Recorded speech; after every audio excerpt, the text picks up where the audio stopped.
Jai Sri Harinam Sankirtan ki, Jai Sri Prabhupada ki. Something should be coming up on the board.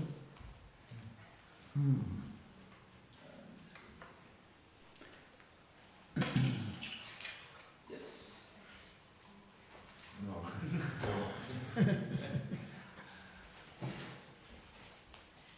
You can just, maybe if you put it in. That was when he was seated, it was working. Yes, you should. Not yet.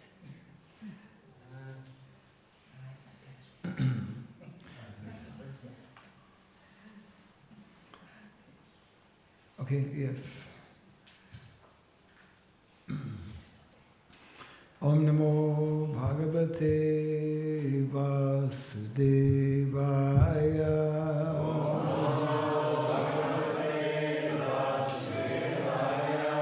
Om Namo Bhagavate Vasudevaya.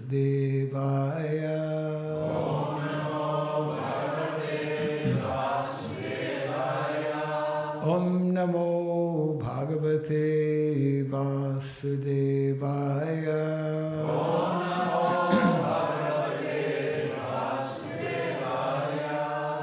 Om Surabhyay Namaha.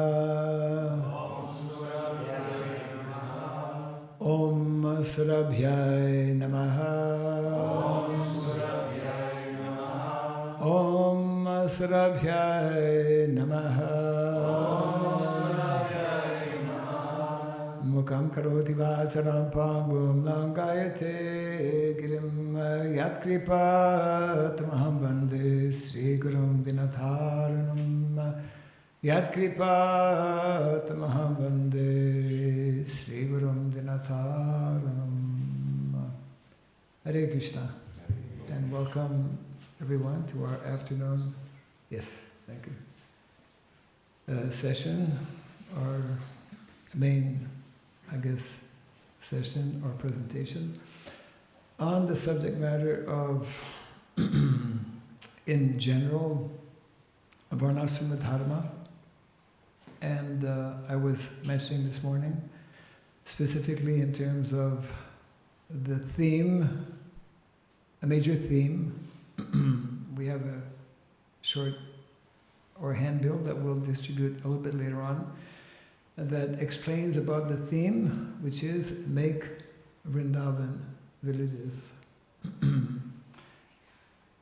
Now we spoke, of course, this morning, we chose one verse that deals in particular with the subject matter of education, which is Vedic education especially should be of most importance for all of us. Actually, it's only by proper understanding of education, I would say, that we can hope to implement, reinstate, reintroduce, reestablish a Vedic culture. So, I'm bringing this up. There's another slide I will bring up after this one. I want to show on the screen a few things I referred to this morning, which will hopefully make it more clear. In other words, there's some background information that we need to become more clear and more convinced about the need and the importance to establish Varnashrama and how it's meant to be done. I think we can all understand how monumental it is. I mean, what we are trying to do as devotees, even to spread the Vedic culture, to introduce Krishna consciousness, and specifically to address the whole aspect of Varnashrama Dharma, is like not at all easy, but it is an essential part, specifically Varnashrama Dharma, Vedic education, Varnashram college, etc. They are integral parts of the whole Vedic culture, and they are direct instructions also given to us by our founder Acharya. Obviously, any clear and direct instruction be given by the spiritual master, who happens to be founder Acharya of our society, is most essential. We spoke this morning about Dharma a little bit. I just want to summarize very briefly on a few concepts that are essential for us to understand. This is the second of the four sciences I referred to this morning, Chaturvidya. And it just so happens that in this presentation there are some other concepts that are being developed here. So we all know how very often Prabhupada spoke about, simple living and high thinking. And this is one of many important quotes from Srila Prabhupada: you produce your own food, you produce your own cloth, don't be very much anxious for artificial necessities, and save time and be advanced in spiritual life. From a press interview. We spoke about Vedic culture being an agrarian culture. So this is what an agrarian culture looks like, in case some may wonder. So agrarian culture is connected with what is called three gifts of nature. I don't think, well, we did make reference, but specifically, there's a whole explanation or very important instruction given by Grandfather Bhishmadev. You can look it up in the Mahabharata when he begins to speak to Yudhishthira Maharaj about the three gifts of nature. We'll come back to that. So a vast majority of people are meant to live, this is like an image we could say of Vrindavan village, isn't it? Forest, cows, fields, so agriculture, cow protection, temple on the top of the hill there. In human society, therefore, the Brahminical culture, Kshatriya culture, and Vaishya culture must be maintained, and people should be taught how to be satisfied with only what they need. One of many quotes given by Srila Prabhupada. We will not go over all of this, but I want to especially look at number 2, 3, and 4, and we also, number 6.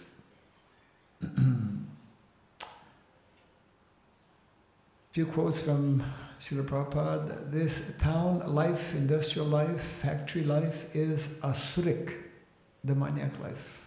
It is killing human ambition, it is killing civilization. And to save this human civilization, these two classes are required very urgently. So he's speaking to his disciples in America. You American boys and girls, you are intelligent, you have got facilities. At least in your country, create these two classes, Brahmanas and Kshatriyas. I mean, Prabhupada is telling that to America. What is good for America is also applicable for the rest of the world. Then the world will be saved, and you will be saved, and Krishna will be pleased. The Varnashrama college has to be established immediately. Everywhere, wherever we have got our center, a Varnashrama college should be established to train 4 divisions. Brahmana, Kshatriya, Vaishya, and Shudra. Oops. Unless in the human society, Varnashrama system is introduced, no scheme or social order, health order, or any other order, political order will be successful. So we come here to what I briefly touched upon this morning, which is absolutely essential for us to understand if we will begin to, at least in a positive way, consider the whole Varnashrama aspect that Prabhupada spoke about. So we know that the concept of Sanatana Dharma is central within Vedic culture, and Sanatana Dharma means what is eternal, the eternal occupation, eternal nature. But what we generally fail to properly or clearly understand is that there are 2 separate levels of dharma that we need to be aware of and that we need to give proper attention to. Otherwise we create an imbalance. Modern day society is totally devoid of the 2 levels of Swadharma that are spoken about in the Vedic literatures. One being material Swadharma, the other one being spiritual Swadharma. I'll just bring up some quotes here from Srila Prabhupada. What is material Swadharma? On the bodily plane, Swadharma is called a Varnashrama Dharma, or man's stepping stone for spiritual understanding. Human civilization begins from the stage of Varnashrama Dharma, from Bhagavad Gita 2:31. So this is meant to be the norm, material norm. That's how society is meant to be. organized, isn't it? And what is a spiritual norm? Real Swadharma is spiritual Swadharma. And what is the occupation of that Swadharma? Jivaya Surabhoy Krishna Nitadas. We've heard this many, many times. So this should give us a clear understanding of these two levels of dharma. As I mentioned, in modern day society, these two are totally missing, isn't it? General people, general leaders they don't even know the word dharma exists. So they cannot understand what it means. The closest they come to it is like religion, but dharma, as we know, is not religion per se. And if we look at our own ISKCON society, what do we see? We have, obviously, we are focused mainly and primarily on spiritual Swadharma. But we have less understanding of material Swadharma. And this is something important for us to know and to understand if we are to help Srila Prabhupada, as he desired, to re-establish the Vedic culture. Vedic culture is not only made up of spiritual, activities. Of course, ultimately, whatever we do, if we offer it to Krishna, it becomes spiritualized. But we also have some material needs and necessities. And the body requires food every day, requires rest every day. And therefore we have this very often quoted by Srila Prabhupada, Sarva Kama Dugamahi. Sarva Kama, in this context, Sarva Kama means material necessities. All of our material necessities are met by Mahi, which means land. From land we get cloth. From land we get shelter, building materials. From land we get food. From land we get medicine. We get everything that we need when we know how to properly utilize the resources of nature, which in modern day society we don't know how to do. And how can we, as devotees, instruct others if we ourselves are not showing by example how to properly utilize, isn't it, the natural resources of nature? Therefore, it is of paramount importance that we understand the need to balance these two levels of dharma. If we look at the recent history means going back to the time of Lord Chaitanya. Shortly after the disappearance of Lord Chaitanya, and specifically after the disappearance of the three foremost acharyas who came after the Goswamis, Narottam Das Thakur, Shyamananda Pandit, Srinivas Acharya.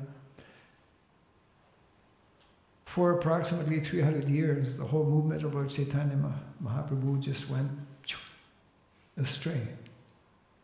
And it was Srila Bhaktivinoda Thakur who was confronted during his lifetime to, what is actually meant to be Vaishnavism. Because Vaishnavism was a dirty word. In the name of Vaishnavism, people were engaged in all kinds of sinful activities. And by his preaching, Srila Bhaktivinoda Thakur was able to redirect the movement of Lord Chaitanya and re-establish the glories of Vaishnavism. There's a whole big history about that, as we know. Today, in our 21st century, and it has been like that actually for the last quite a few centuries, many centuries, actually going back to the time of Lord Buddha. The term Varnashrama is having all kinds of negative connotations because the whole system of Varnashrama has been exploited and abused to this present day. And unless we as devotees, following in the footsteps of our founder Acharya, develop a clear understanding of what Varnashrama is meant to be, because actually just before independence of India, there was a whole big debate between two great personalities, two well-known personalities, who at that time and even now are considered by many as great personalities. One, Gandhiji, who was promoting the more natural, simple village lifestyle, as opposed to others less known by most devotees outside of India, who was promoting more, and ultimately India went that way also, industrial way of living.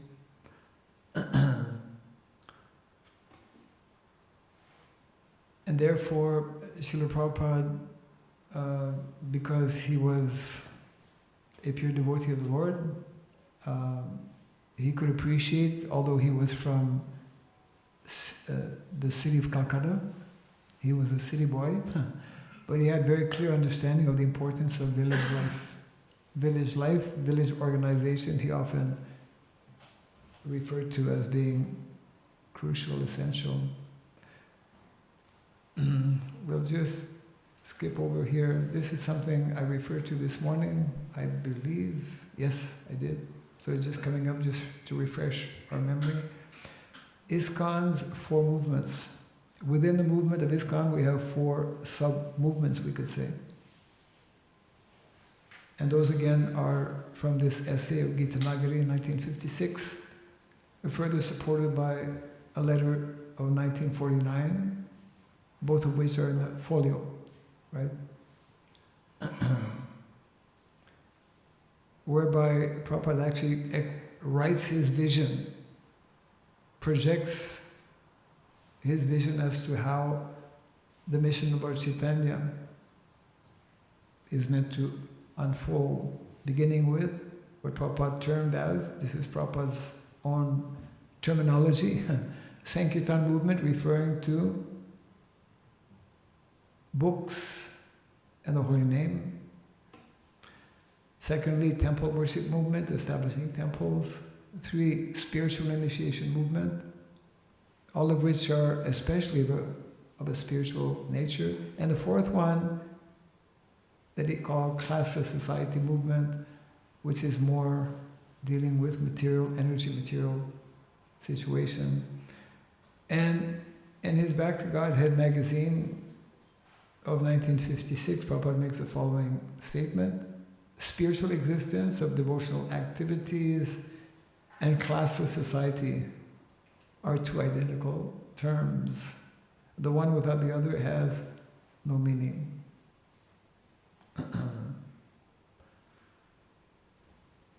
So, in other words, both need to coexist simultaneously.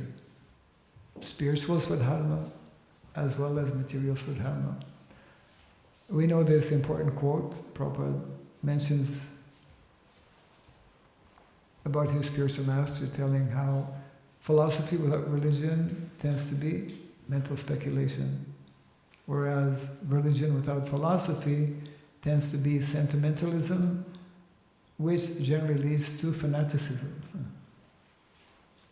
So, to a large extent, this is what happened when we neglect this aspect of Varnashrama Dharma. The tendency is to get into what largely may be sentimentalism and may turn into fanaticism as well.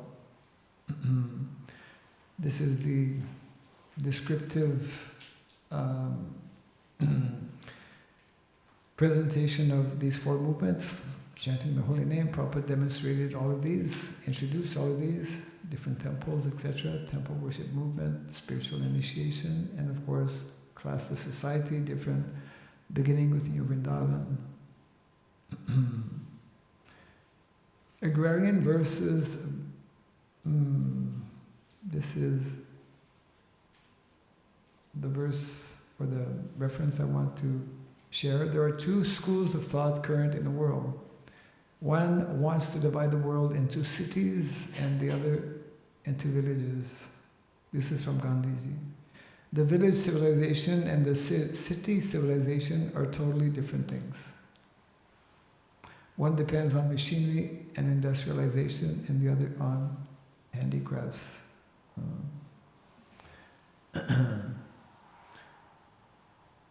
So this particular presentation is actually dealing with education. This was like a bit of an introduction to the topic of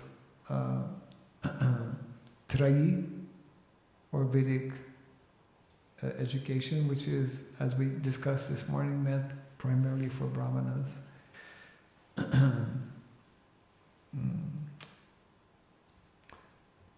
So I will go to this other presentation, which is close by. Yeah.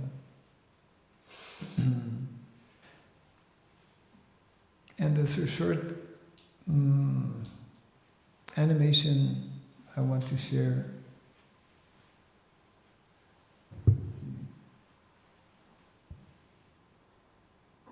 Sound perhaps for the animation? If you have sound, if you can arrange, yeah.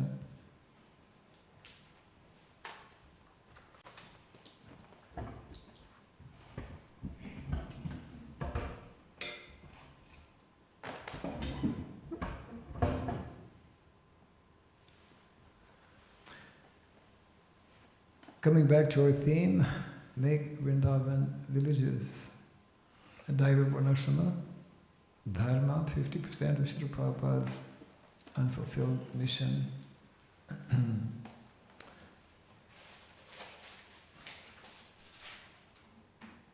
Okay.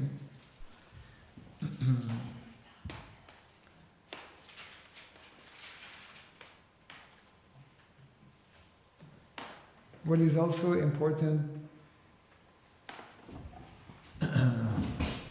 to know, I was speaking about this concept of three gifts of nature.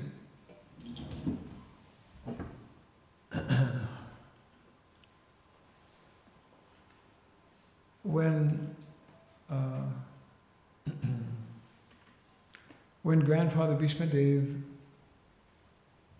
did we speak about this morning? Yeah, you said something about that he instructed Yudhishthira, the first instruction that was. Yeah. You mentioned that verse. Okay, that's one of the instructions. There are many instructions actually given by Grandfather Bhishma Dev, but the one you are referring to is what we spoke of this morning, and the one I want to speak about is different. So that means we probably didn't speak about it this morning unless all of us forgot, which sometimes does happen. But I think I didn't mention, after giving that first instruction, which he gave, that first instruction, for those who maybe were not present, was in reference to establishing the four Varnas and the four Ashramas. And the relevant point I was making, the relevant point Srila Prabhupada was making in the purport, was that this establishment of Varna and Ashrama in society,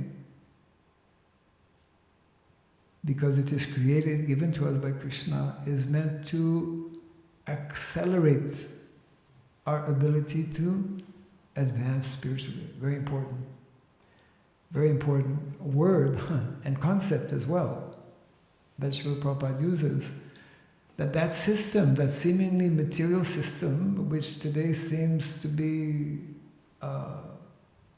so far away and so difficult to understand and to establish, that system, because it's created by Krishna, that system being a perfect system. Krishna only gives what is perfect and complete. Because by nature he is perfect and complete. That system, if we adopt that system, it will make it easier for us to advance in Krishna consciousness. It will speed up our ability to develop the needed qualities to actually one day go back to the spiritual world. I mean, just theoretically, I mean, if we just understand this concept, naturally, it's something desirable, no? It's something we should all desire, to adopt something that will help us to more quickly become disconnected with the modes of material nature and become qualified to go back home, back to Godhead. So later on in the conversation, it's a very long conversation between Grandfather Bhishmadev and Yudhishthira Maharaj. Goes on for days and days.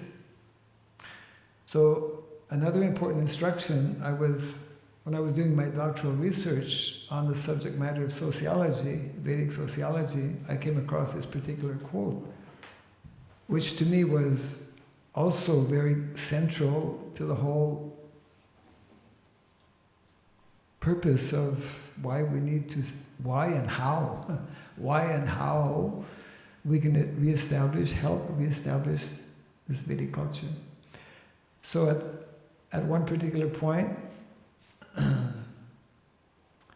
Grandfather Bhishmadev tells Yudhishthira Maharaj that the Lord has given to humanity 3 gifts of nature to help us meet all of our necessities of life: physical, emotional, social, spiritual.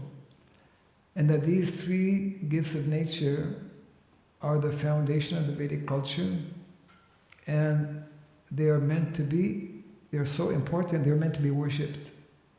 They are worshipable. And they are like mothers. Just like in a family, mothers will be able to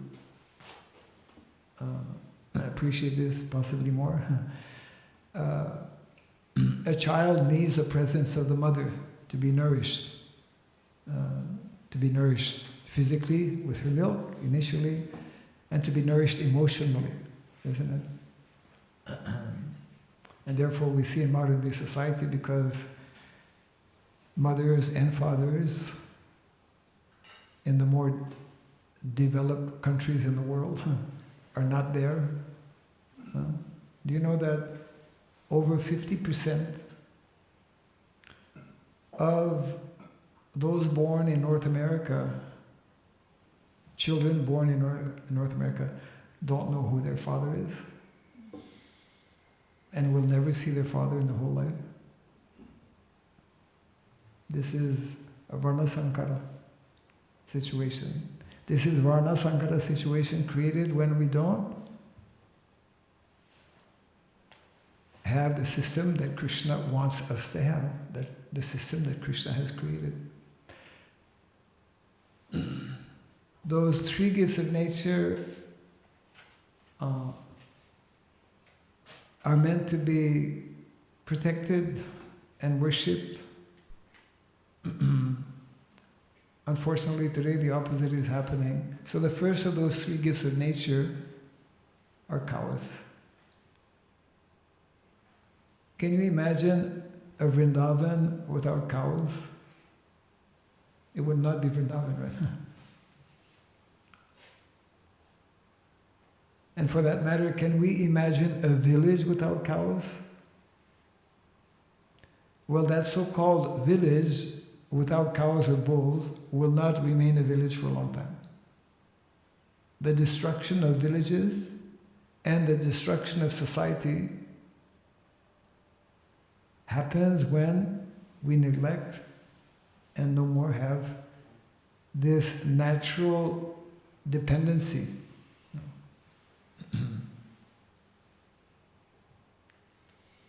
And care for cows. So cows, again, we were mentioning this morning about the two most important living entities in society. Cows came up on top, right?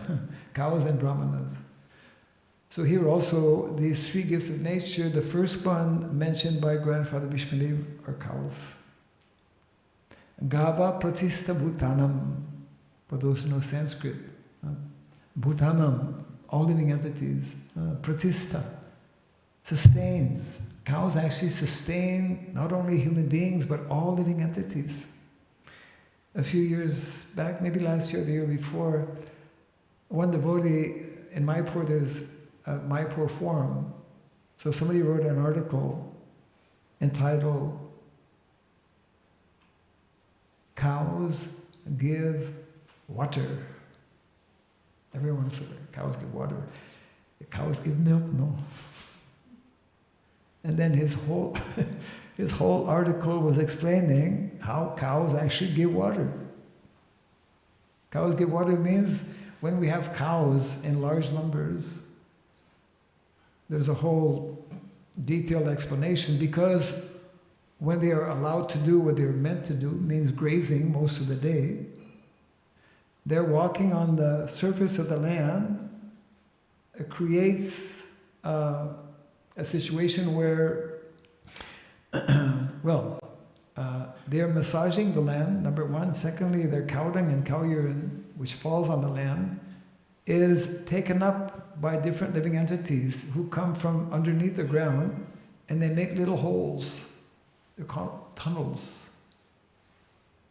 And when this is allowed to happen on a large scale, when it rains, the water goes into the ground. When you use a tractor, the opposite happens. You compact your soil. So when the rain comes, your rain goes away.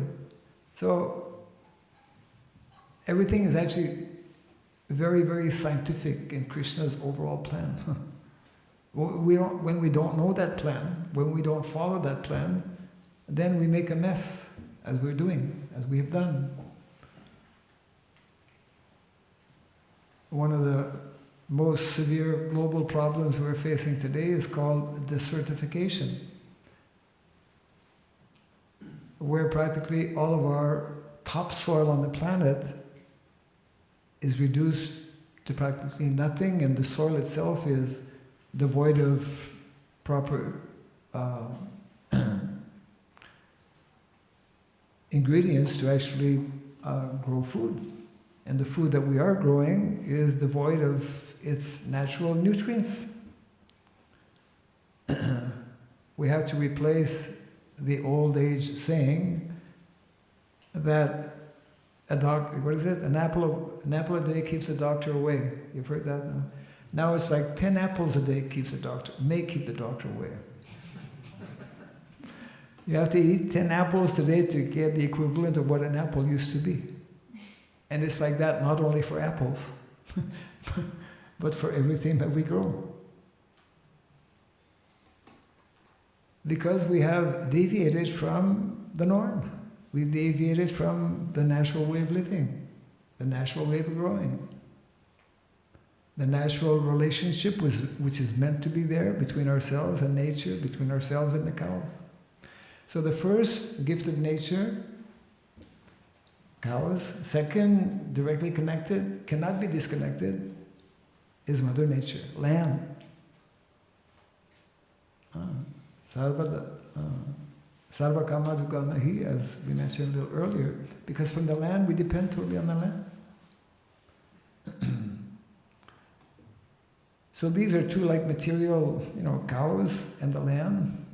The third gift of nature is Mother Saraswati, learning, knowledge, cultivation of knowledge.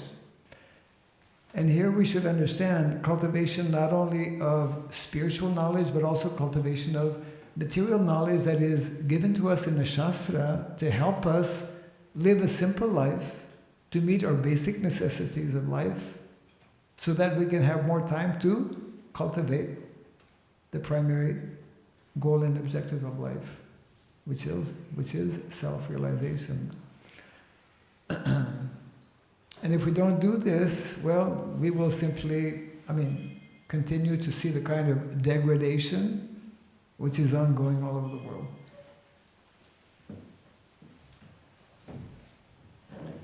So I was mentioning how our goal is simply not to have a few farming communities here and there. That's the beginning.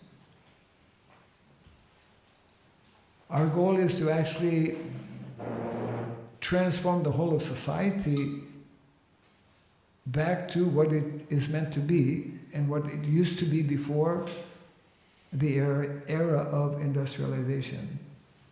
The two main historical events that took place and which have affected and brought modern society in the, we could say, deviated direction in which it is in today are the French Revolution and the Industrial Revolution. That's a whole topic in itself, but basically we have thrown out the whole aspect of authority that was there in monarchy at that time, but unfortunately the monarchs, because it's Kali Yuga, were not qualified, and also in the church. So monarchs represent the Kshatriyas and the church represent the Brahmanas. So we've done away and we have continued to minimize the importance of such individuals or leaders within society. And we can only hope to restore the situation by introducing education and training based on Shastra. So these three gifts of nature are the ones that are mostly abused and neglected today. We don't have to speak very much about the state of affairs, of cows in the world today. It has never been as a situation as degraded as it is today. The same with Mother Nature or the land. In the last 30 years approximately, some 30% of the natural resources on the planet we have consumed completely, gone, no more. Just in the last 30 years, over 30% of the natural resources are finished. America, which is having maybe less than 5% of the world population, utilizes like 30% of the natural resources. And we're all meant to become like America. It's a bad equation, to say the least. So these three gifts of nature, we as devotees need to understand their importance, without which we cannot fulfill the instructions and the mission and the vision of our founder Acharya. I would like to take a few minutes. The clock is here, but hiding. Okay. We'll go to the movies for a few minutes. It's a short documentary, animation, I came across quite some years back, called Rocks, R-O-C-K-S. We can close the lights maybe. We have to make things, yes, fine. Hopefully that will, yes. Hopefully that will work, yeah. Just test the sound.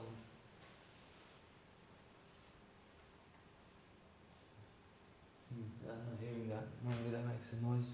It will take a few seconds for, because I haven't started yet. Even when I start, it takes about 10 seconds or so before a sound comes. Are you ready? Let me on. Yeah, take the mic out. The sound. Oh, you mean, you want to use the other one? Yeah, just. Okay, no, fine. Let's see what happens.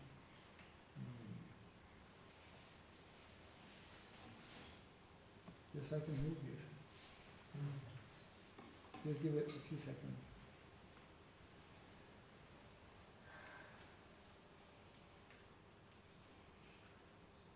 You're standing in front of the. Starting already. Yes, that's coming. No sound? No. Supposed to have sound? Okay, so. You can use it from the mic here. Right? Yeah, because the mic will have to go No inside. problem. Can I have the sound there? Yes.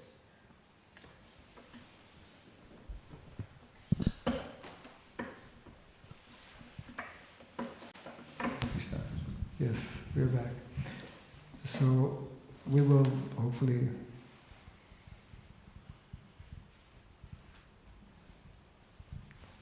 have sound.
Ich glaub, da hinten ist auch noch eine.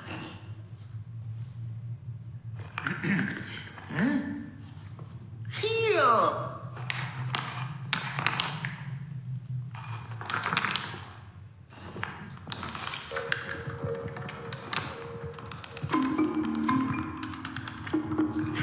Sieh dir das an. Was machen die jetzt schon wieder?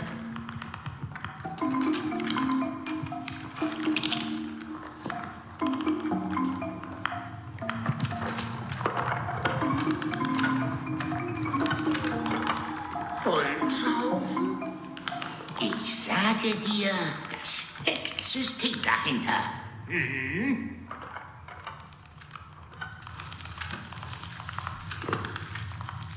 Ich hasse Pflichten. Da ist die Eiszeit vorbei, man freut sich, Sonne auf dem Bauch, zack, sind sie wieder da. Oh nein, ich hab Moos auf dem Kopf.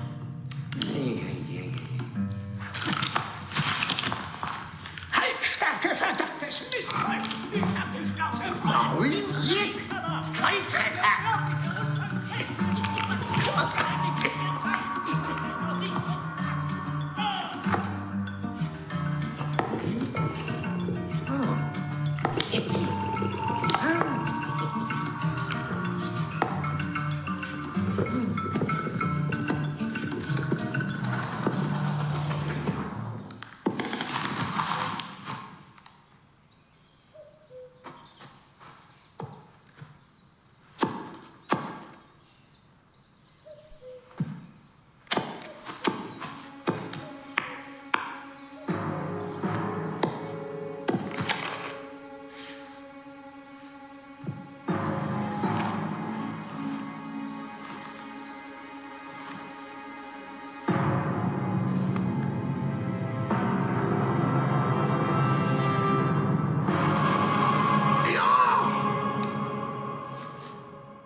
No.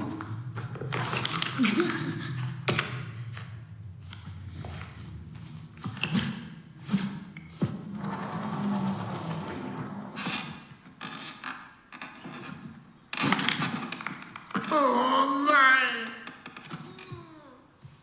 Nicht schon wieder.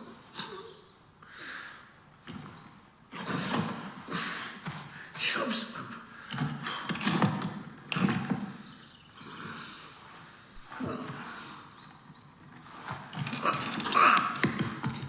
Dritte Ratten im Monat.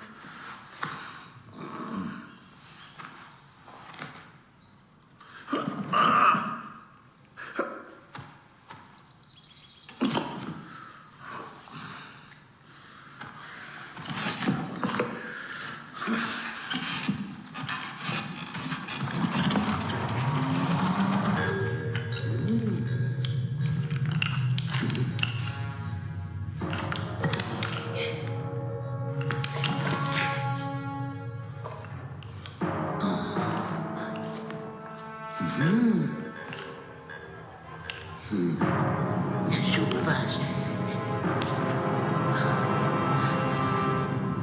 Ei, ei, ei. Oh. Hey, you, das ist genial. Sie bauen die Wege für diese Dinger. Das ist Fortbewegung, das ist Transport. Hier der Weg, die Stadt, Entwicklung, die Möglichkeiten. Junge, schau es dir an.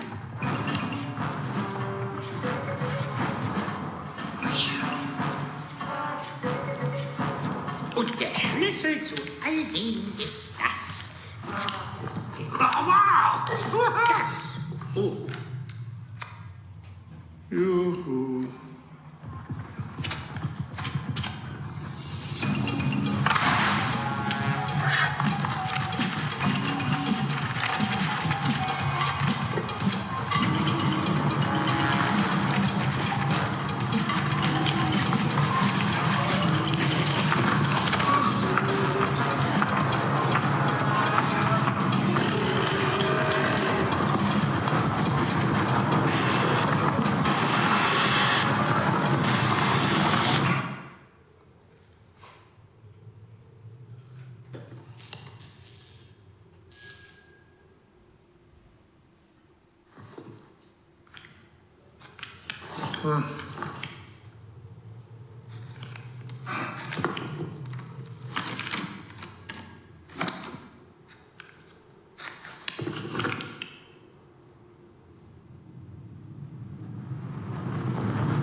Das ist ja noch mal gut gegangen.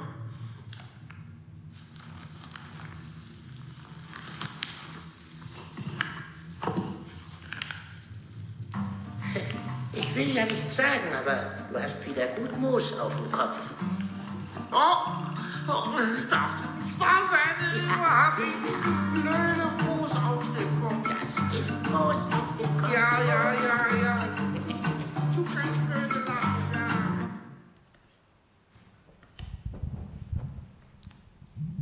Hare Krishna.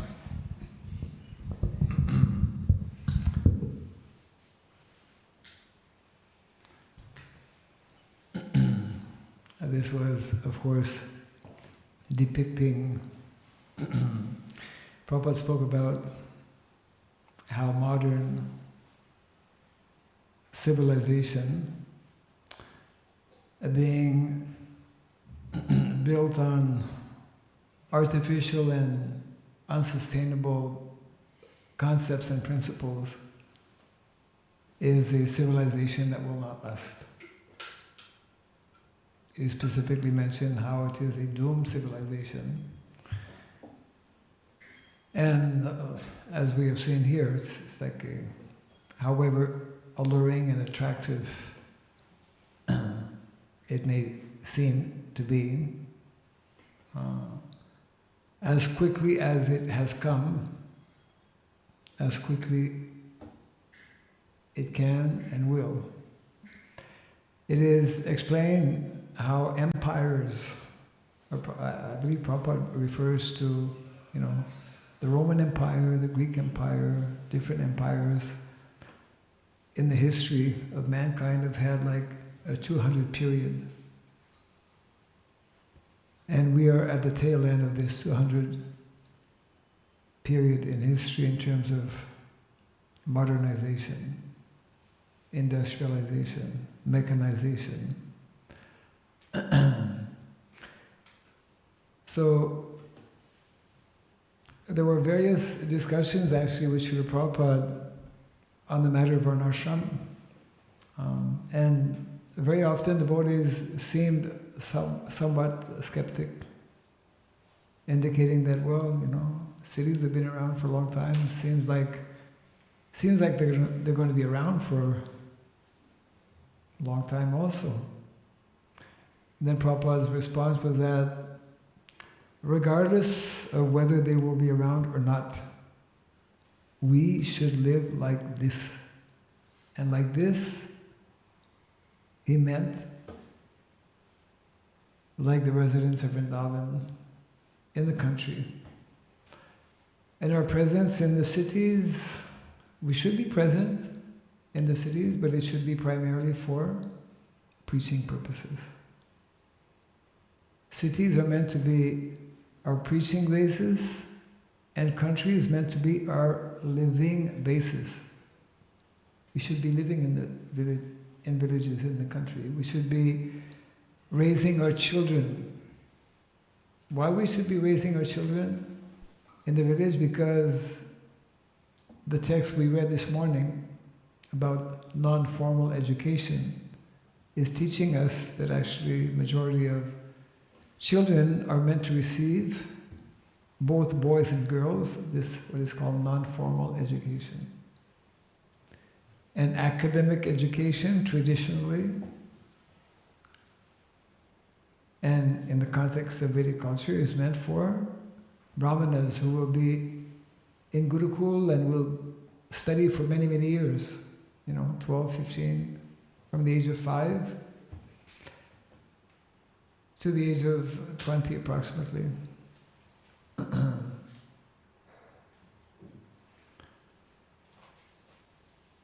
So this particular PowerPoint is focusing on this theme, make Vrindavan villages.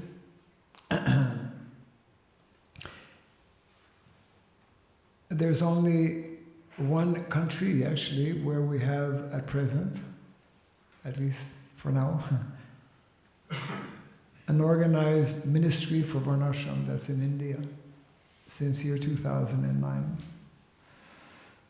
Of course, in Hungary, they have been promoting and discussing and also demonstrating, for those who may not know.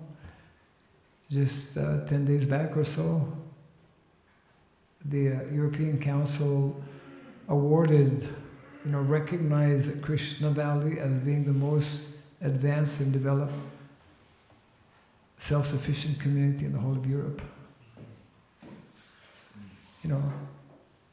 Non-devotees recognizing what devotees are doing, that's quite significant. So there are different developments taking place. I wanted to share some of these, and I'm presently involved. Well, when the ministry in India was established, it's called IDVM, ISKCON Daiva Varnashrama Ministry. You're sitting in front of the former minister. I was minister up until maybe a few years ago.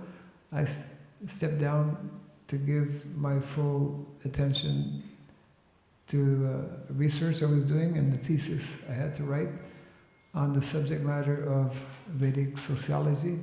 Vedic sociology is something that all of us should be knowing about and familiar with. Basically, Vedic sociology means Varnashrama culture. And for us, as devotees, it means Daiva Varnashrama Dharma. So I want to just, there's a group of devotees. Who knows about, what's it called? Jalangi Dham. And who's been to Mayapur? Who knows about Jalangi Dham? Yeah, it's Jalangi Dham, Rasamrita Kunj, a little bit on, there are different communities actually developing. So there's another community less known called Nandigram. So a group of devotees started a project in Nandigram, focusing on Varnashrama. It's called Varnashram College Foundation, where we have, what is it? A Varnashram Resource Center to actually establish Varnashram College, Gurukula, and courses have already been given during Kartik every year. Different devotees from both India and outside to introduce various subject matters in relation to Varnashrama Dharma. I'll just share some of the projects in different, this is very selective, it's not at all complete. There are many things happening, positive things, in regards to Varnashrama Dharma. This is one of the communities in Indonesia. Who's been to Indonesia? Okay, so this is not in Bali. Most people know Bali. Of course, Bali is very attractive. We have many temples. We have 5 major temples also, and many devotees. This is on the island of Sumatra, where for the last 25 years, community it started with 3 brahmacharis who were looking after 150 acres of land. There was only one broken wooden structure. And now there are about 40, 45 families with 175 devotees living in that community, which is recognized by the government. And they have their own school where devotee children are taught by devotee teachers exclusively. And connected with this is some distance away, there's the provincial capital where there's a university, where we have a hostel, and there's a whole kind of, it all started actually from the hostel 25 plus years ago.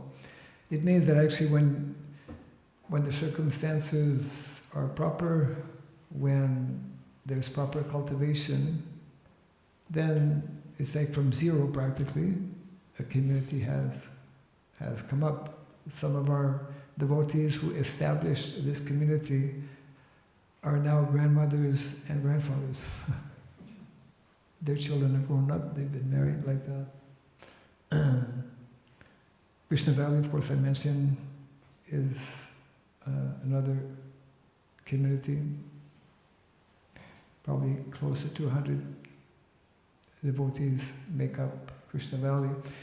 Another community is in this is Canada, Sharanagati village. I became a villager. I joined this community actually, I don't know, maybe 10 years ago. So I'm proud actually of being part of a village, even though I don't get to stay there very, very often. This is their Goshala, and we have these, somebody was talking about zebu cows today. So we have zebu cows and more, after getting zebu cows, now we have a few gyr cows also. Surabi was the main Gyur cow. It's spread out on, it's about close to 2,000 acres of land, quite big, surrounded by forest. Some few months back, as some of you may know, Canada and the US have a lot of forest fires. The whole forest fire just practically destroyed the whole. Fortunately, out of maybe, 35, 40 families, only 2 or 3 homes were burned, but still, it's like, when your whole house vanishes overnight. So that's been developing for the last close to 40 years. They have their own website. This is coming to India, close to Hyderabad, in the state of Telangana. One devotee is heading up what is called Kamyavan. Kamyavan is one of the 12 forests in Vrindavan. And 2 or 3 years back, they started Varnashrama College, where they have ongoing seminars and courses, especially in connection with natural agriculture. And they invite prominent individuals. Not all of them are devotees, but they have knowledge of natural agriculture, and in this way, so many people come. They've been helping farmers, preaching in the villages. That's one of the most important things we should be doing, all of us, all over the world actually. The more we understand how villages are so important, we should be going to the villages, establishing relationship with people in the villages, introducing them gradually to what is meant to be the standard, in terms of cows, in terms of natural agriculture, not using pesticides, making that transition, etc., like that. But unless we ourselves are convinced and understand, then we cannot obviously convince others. So Kamyavan, they have cows. They have these mini cows, not zebu, but very small cows. They have big cows also. They're producing a lot of what they need. There's in the Vedic culture, there are 2 important statements which are meant to be, where we should be going. They are like the ideal. One is, produce only what you need. Produce only what you need. And secondly, use only what you produce. Try that out. That's the ideal, because Vedic culture, we talked about the gifts of nature. Well, in the Vedic culture, cows are not sold, they are gifted. Knowledge is not sold, it is gifted. Land is not sold, it is gifted, isn't it? We read from Bhagavatam. Kings would gift land to Brahmanas. They would gift cows to Brahmanas. So this whole modern mentality of selling knowledge, which is modern day education, is totally adharmic, isn't it? So all of this knowledge and understanding will only come if we ourselves live that philosophy. Another community which is in South Karnataka, also known as Dakshin Vrindavan,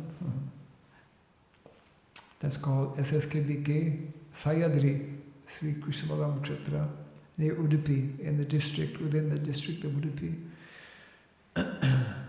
There are 3 communities in the making there actually. This is the first one, going back quite some years. Then another one called Golokadham, and the more recent one called Gita Nagari. This one is fully, let's say, under ISKCON. Others are devotee families who have started projects. We'll see this more and more, actually, and that's ultimately how communities are meant to be established. By nature, by definition, a community is meant to be self-governed by those who actually live on the land. That's the whole topic. Another community, now we're going to Togo. I was there 2 weeks ago. bit of a contrast coming here in Europe at this time.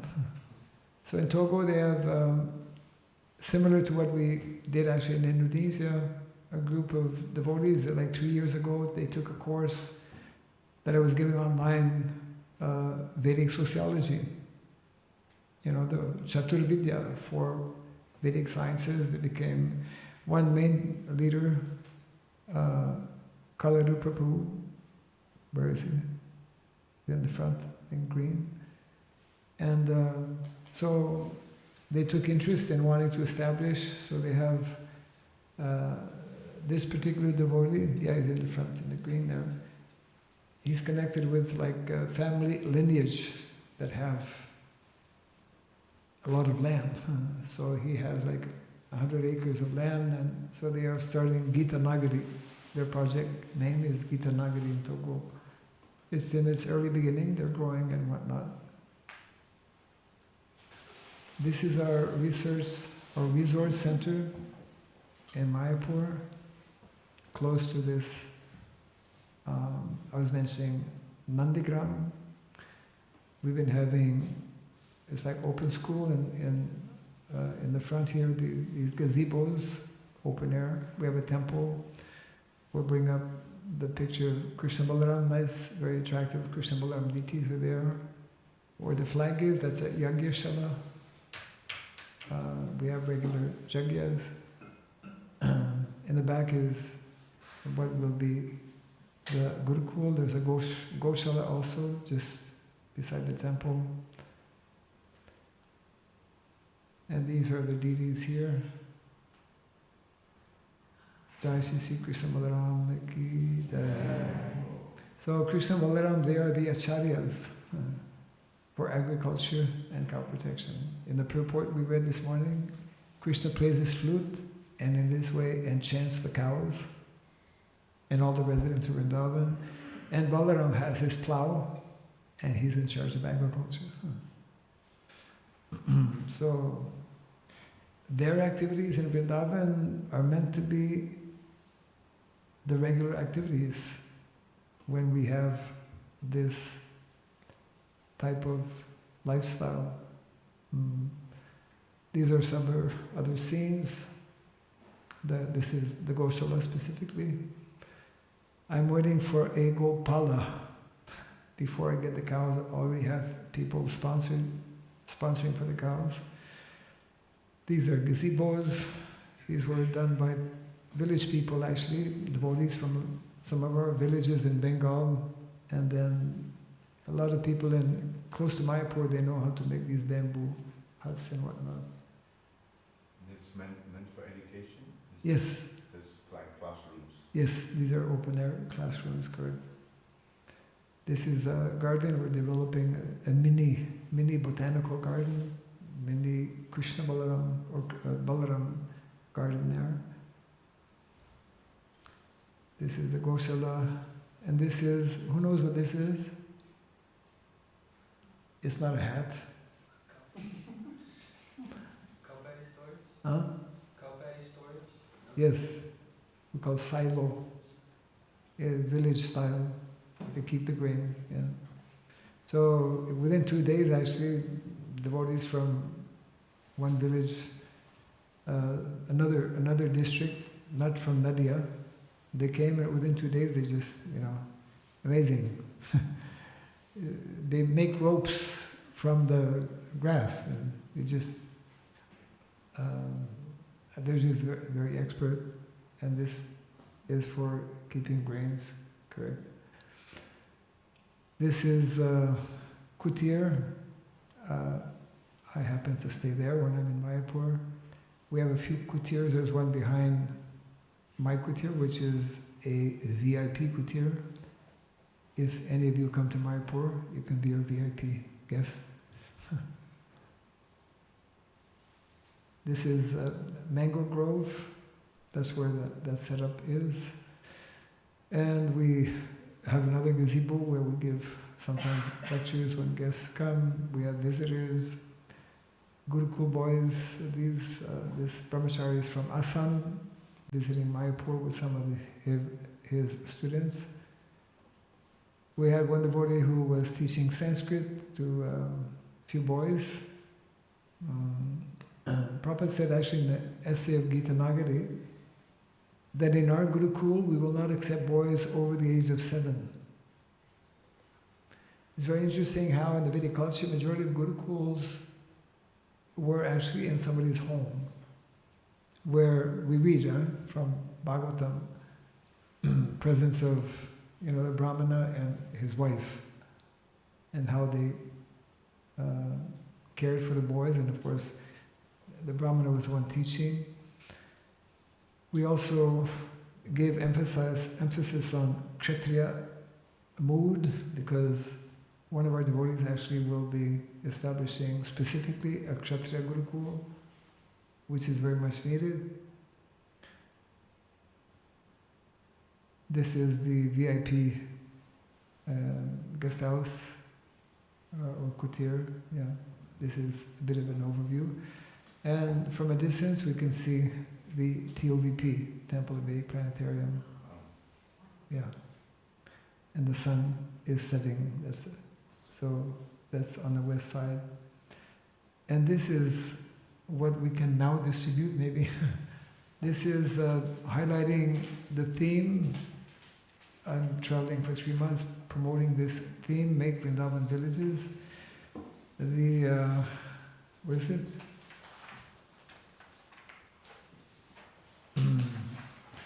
The QR is meant to be a different one, which hopefully we'll get it right next time.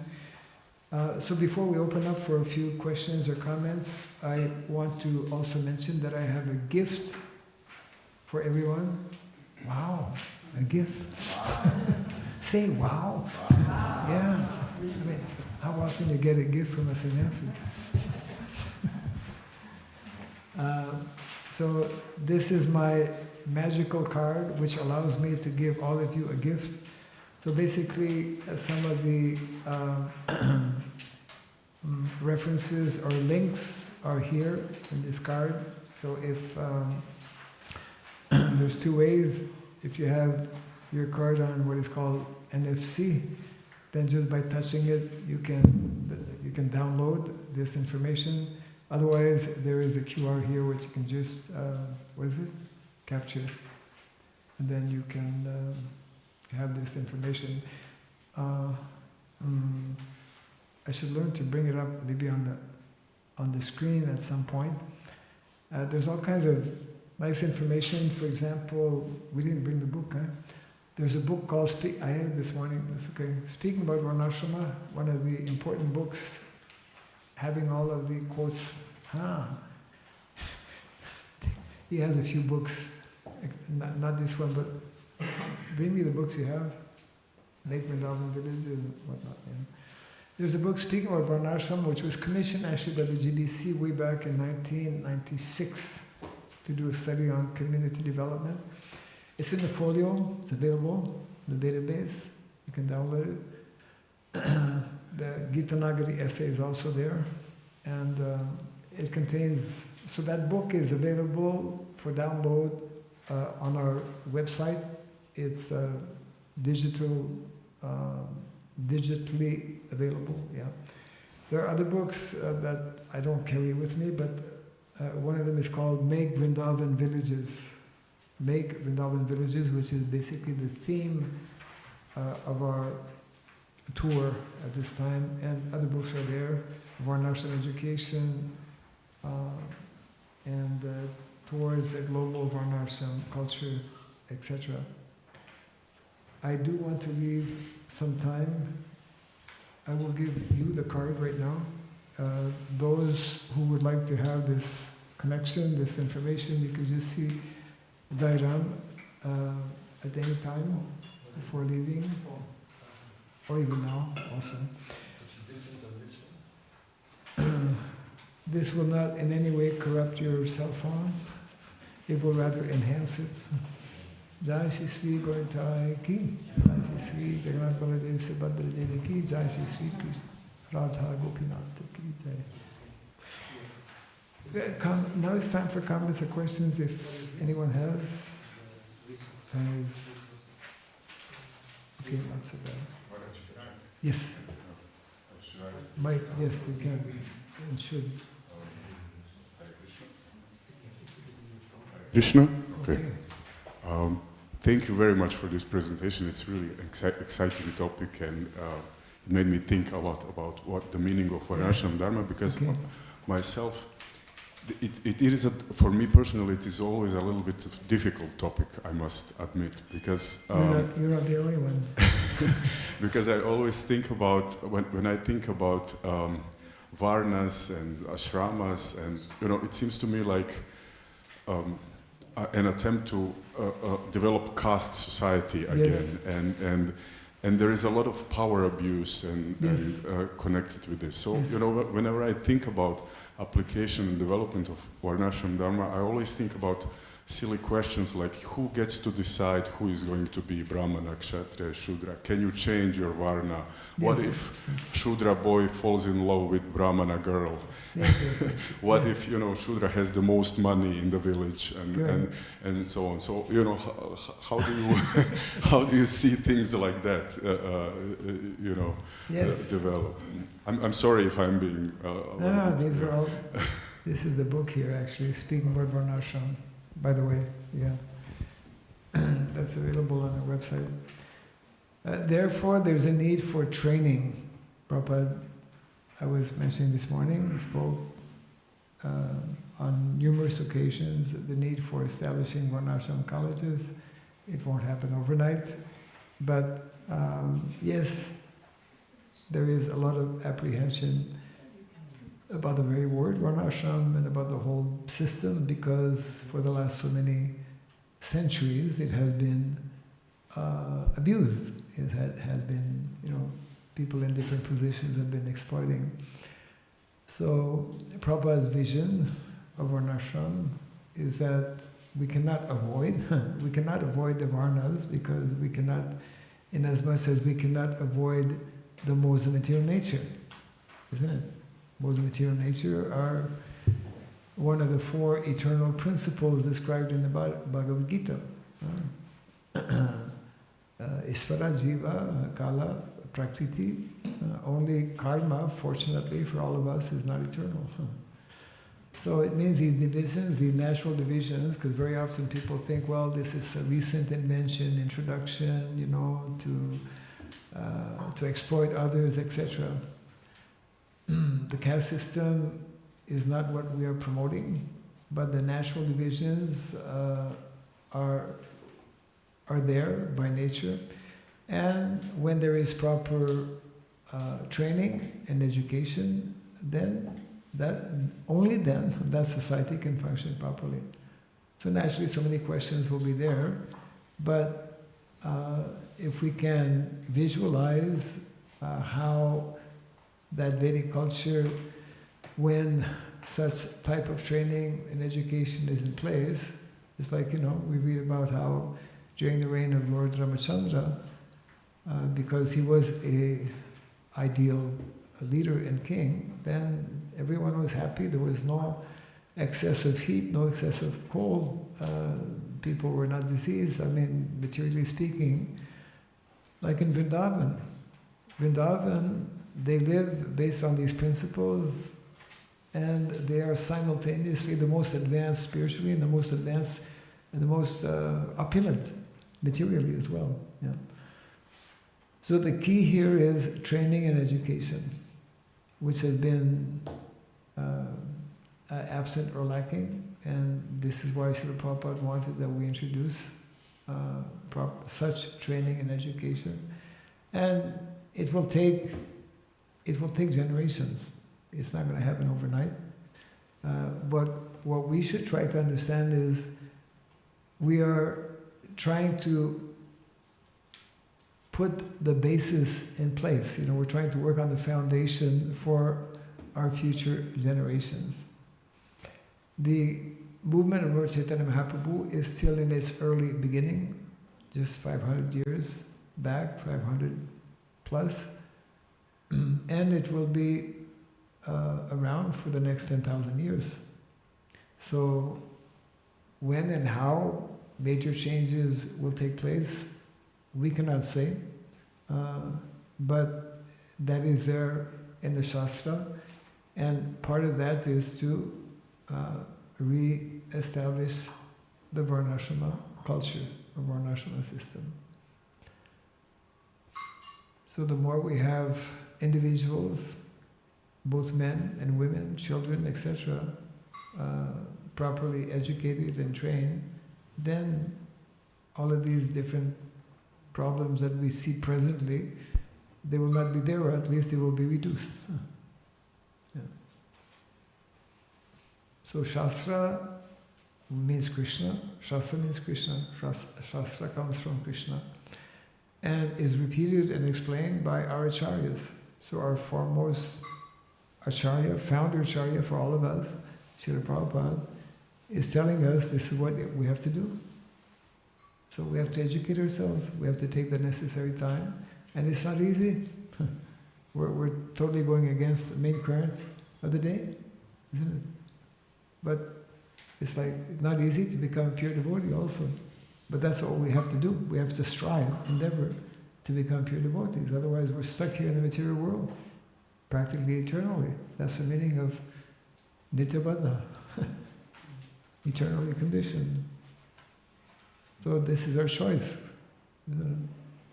Of course, the foundation of all of these activities is what Lord Chaitanya has introduced in terms of the Yuga Dharma, the chanting of the holy name. But our Acharya has explained that Varnashram is not to be neglected, even though one is an aspiring Vaishnava. And we mentioned this morning how Prabhupada is clearly explaining it is not at all easy to be a Vaishnava, and that this system of Varna and Ashrama is meant to help us more quickly actually become Vaishnava.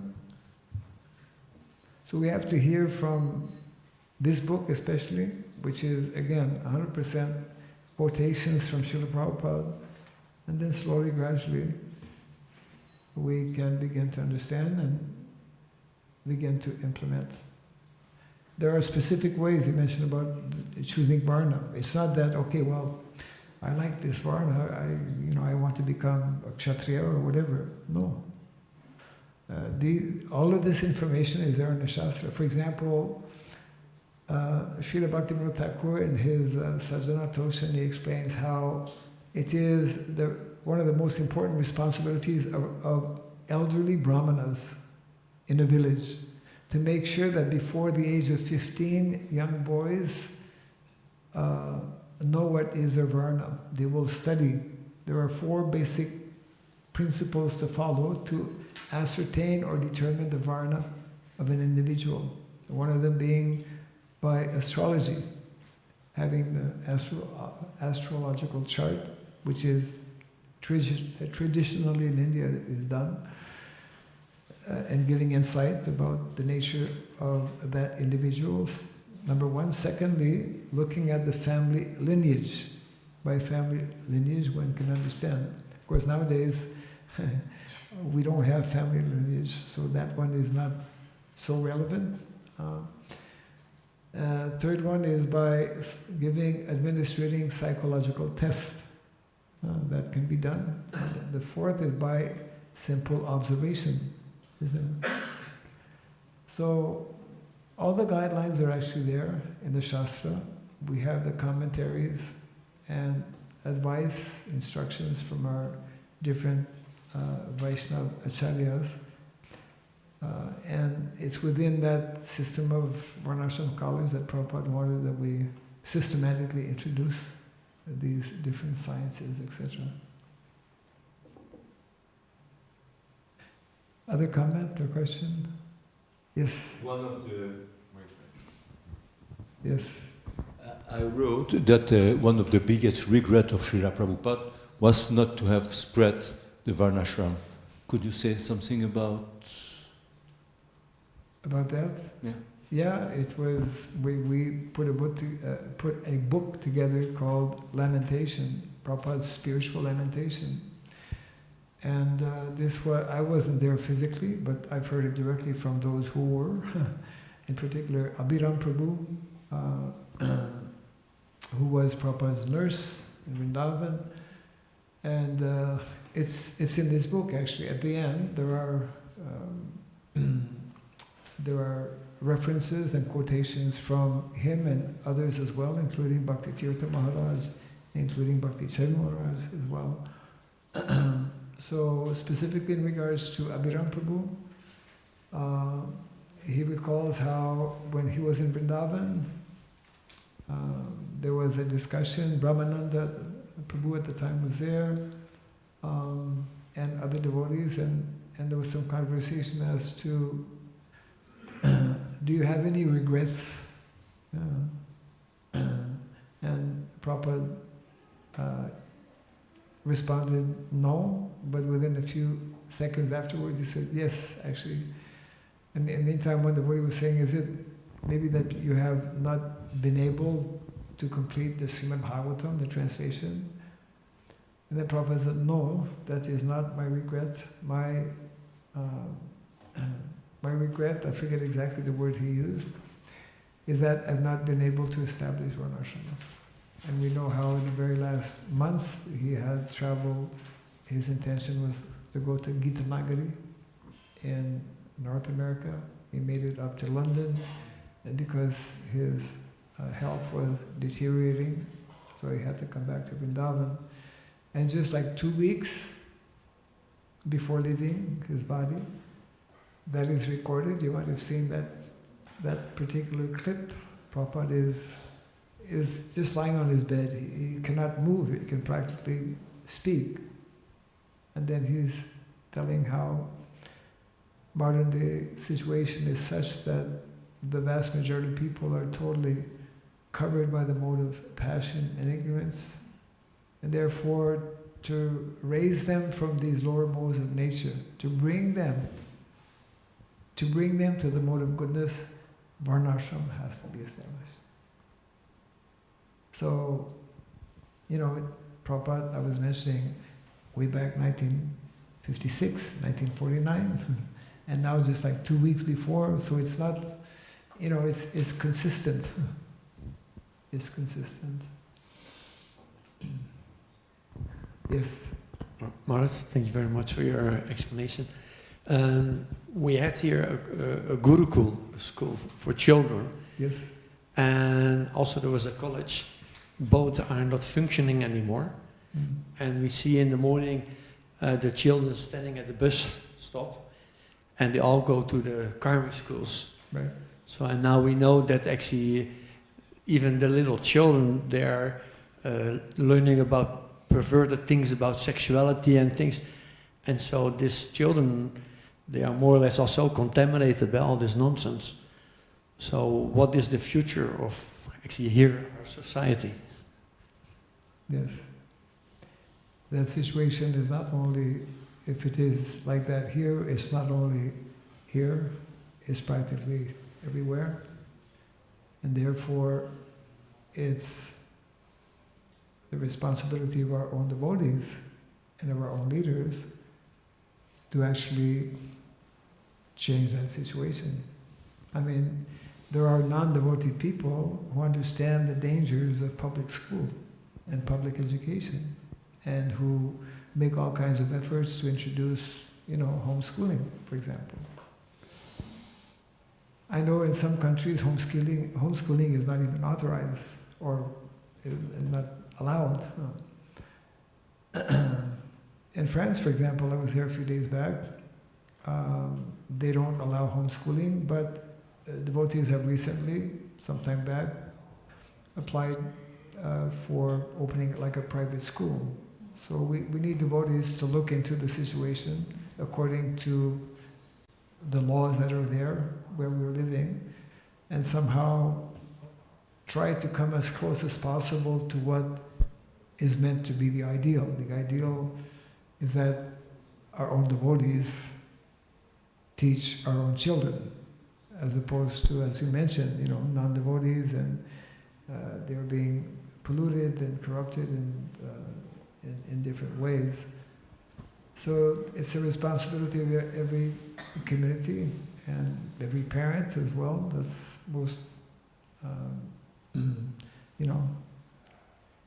the Srimad Bhagavatam, we all know, most famous instruction, Guru na sasyat, Pita na sasyat, Rishabhadev instructing, one cannot become or should not become a parent unless one can properly instruct and deliver one's dependents.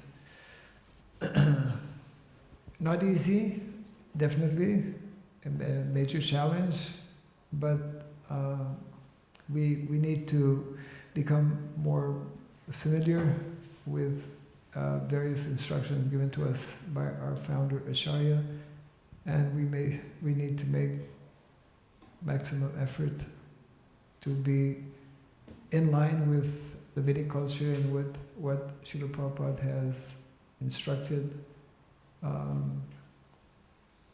At least that effort we should be making. Yeah. Okay, thank you very much. Other Matajis? Yeah. Okay. I mean, how do you envision, for example, you speak about Radhadesh, how do you envision applying the system of the Varnashrama in the situation that we have here? The question is, or how to apply it? I mean, for example, if it was possible to do to apply all the principles which are there in Varnashrama in the situation that we are here, yes. how is it going to look like? Well, we start on a small scale. I don't know the details of the situation here, or one has to spend some time. Those who are staying here are in a better position to know and to understand. And it all begins with all of us, those who are especially parents, because parents, householders are the ones who have children and who have responsibility for their proper upbringing. So it's up to the parents and the local leaders to hear and read, discuss, and understand more clearly these instructions given by Srila Prabhupada, and they will be, according to individual situations, they can begin on some level, some scale, to introduce those instructions. So, one of the important recommendations is that this book, just like if we want to understand about Srila Prabhupada, in many temples they have, number one, either lectures, once a week we hear lectures from Srila Prabhupada, or we read the Lilamrita. Then we can, the more we hear from Srila Prabhupada, the more we hear of him, his activities and whatnot, then we gradually can understand more who is that personality, Srila Prabhupada, and we are more informed. In a similar way, this book actually should be, because again, it's 100% Prabhupada's instructions, should be read. Devotees should actually on a weekly basis, at least some group of devotees, should just come together, read and hear what Prabhupada is telling. And ultimately, in all communities, we need to have like a few individuals who can more, I would say, deeply understand, more clearly understand what is being said.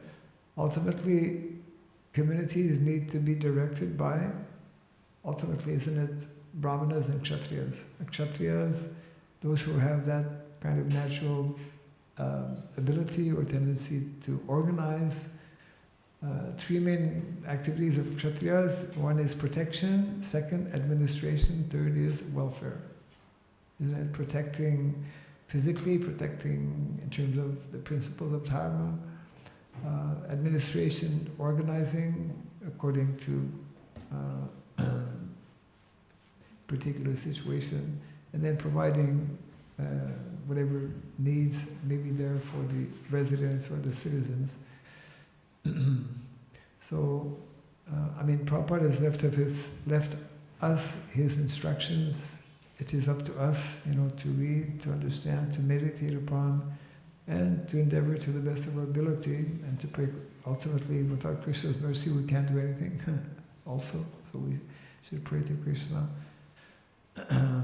So the bottom line is we need to we need to understand how important this is, and then Kala Deshapatra is a very important. Prabhupada was expert. According to time, place, and circumstance, we implement, isn't it, the principle of Krishna consciousness in general, and specifically we also, according to time, place, and circumstance, implement the principles of Varnashrama Dharma. Education is the key. Education is the key. And, a desire to want to please and to follow the good instructions given by Srila Prabhupada, knowing how, we are there to assist Srila Prabhupada in this enormous mission of putting society on the right track. I mean, that's a tall order. But that's what we have been given. That is our mandate. And to whatever extent we can, and of course it all begins with us, ourselves individually. We have to become strong in our individual sadhana. We have to be endeavoring nicely to practice Krishna consciousness. And then definitely that will help us, Krishna within the heart of all living entities gives us directions and inspiration to do what is most ideal according to our respective situations. Yes, microphone can go back. What is the main difference between the Varnashrama system, the traditional one, and this one? Because, for example, if we look into the Mahabharata, we can see that the Kshatriyas used to sometimes eat meat or kill animals to get trained. So is that the type of Varnashrama system that... Because we are following the four regulative principles, so how do you apply all these type of tendencies within this? So if I understand, what is the difference between this divine Varnashrama, Daiva Varnashrama, and the one we see in Mahabharata? Is it? Yeah. Our acharyas, our more recent acharyas, have added the word Daiva, especially in connection with the mission of Lord Chaitanya Mahaprabhu, which is to engage everyone in the service of Krishna. So Daiva Varnashrama for us means, although we say divine, Daiva means divine, but it means divine service, divine devotional service. So that means that anyone within that system, whether one is a Brahmana, Kshatriya, Vaishya, or Shudra, he's endeavoring to become a Vaishnava. He's not so much concerned about the particular role, and anyone accepting any of those roles by following the principles given in terms of Vaishnava lifestyle can actually become a pure devotee. In Mahabharata, we have some individuals who follow that Daiva Varnashrama, those who accept Krishna as a Supreme Personality of Godhead, and we have those who don't. So there are so many different levels of those who don't accept Krishna as a Supreme Personality of Godhead and who don't surrender to Him. That all falls in the category of what is called Asurik Varnashrama. So during the time of Mahabharata, some were following Daiva Varnashrama. I mean, the Pandavas are fully surrendered souls to Krishna, and whoever supported them. And Duryodhana and company were, we can't avoid Varnashrama because it's part of the modes of material nature, connected with the modes of material nature. So they were part of the Asurik Varnashrama. Means they were not accepting Krishna. I mean, if Duryodhana had accepted and understood that Krishna is the Supreme Personality of Godhead, the Battle of Kurukshetra would not have taken place. He would not have done all the kinds of activities to kill the Pandavas.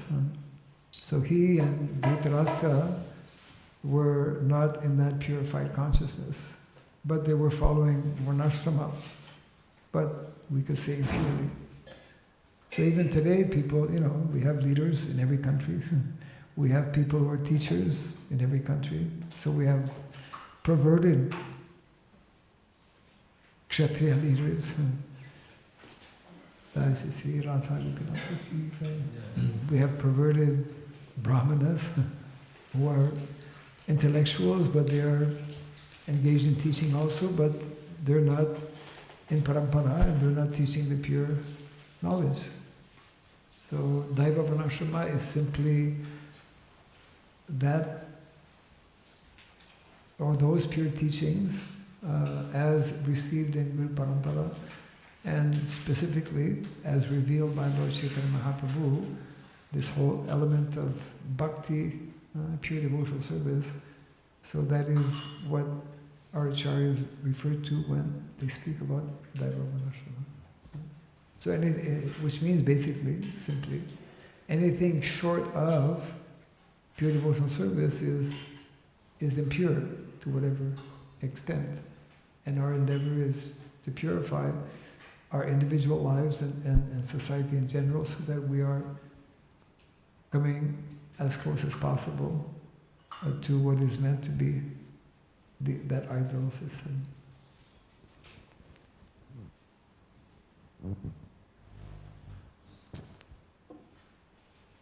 I don't have a watch, but it's probably getting close to, yeah.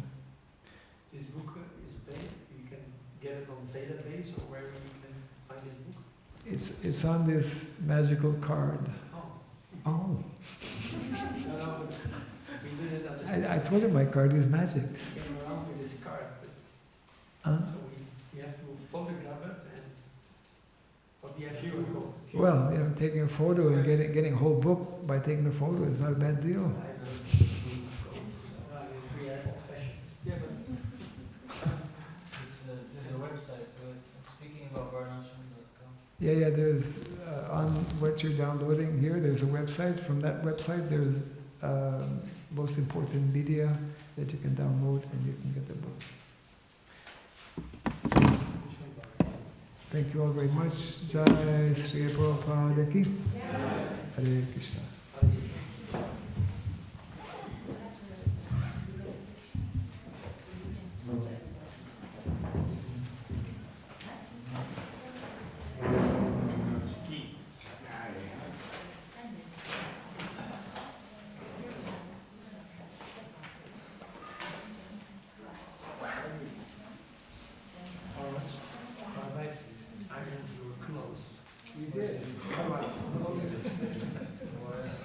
I don't know that one.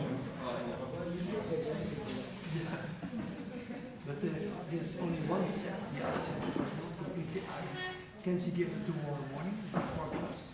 Or you need it now? I don't need it now. Yeah, this is one set. Okay, great.